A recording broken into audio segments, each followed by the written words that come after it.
Oh, hi. Oh, hi. You really like my table, don't you? I was just, Getting to know my daughter.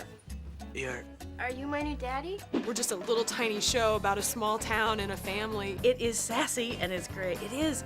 It's awesome. The idea of a woman who had a kid as a teenager, who is in conflict with her family, who's struggling to grow up herself and have a life, but be a good parent, and, you know, all that stuff is so rich. Lorelai, you know, she got pregnant very, very young and grew up side by side with this kid. It didn't separate them in the way that parents and children are sometimes separated naturally.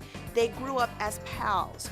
It's such a close bond, you know, because the person that brings you into the world, you know, and you grow up with them and they teach you so much, and it's a beautiful relationship to explore and to build stories around.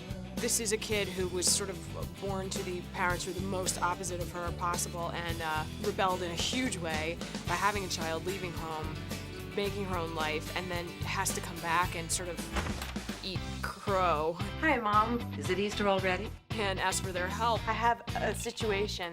You need money. It's not for me, it's for Rory. On one condition. I want a weekly dinner. Friday nights, you and Rory will have dinner here.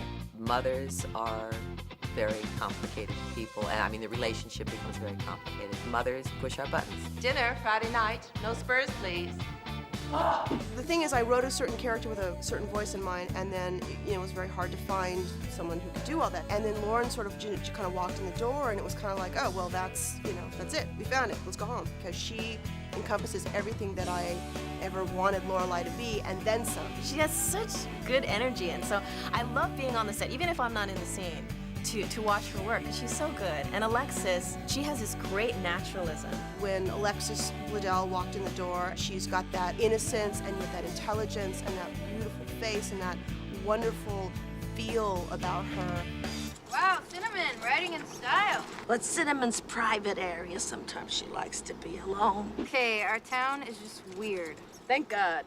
To me, that's what the small town gave me. It gave me like a safe place that she could take this kid. There's such an opportunity in your supporting characters to give the color and the flavor and the sort of background, you know, off of which your character reacts, and it's very imaginative. You know, these people are very fleshed out. People in general are crazy, and if you ever bother to know your neighbors, I'm sure they're all insane, so. I feel pressure to maintain a certain level of quality and continue to tell a story that was really exciting to me in the beginning, and make sure that keeps becoming richer. Gilmore Girls, only on Warner TV.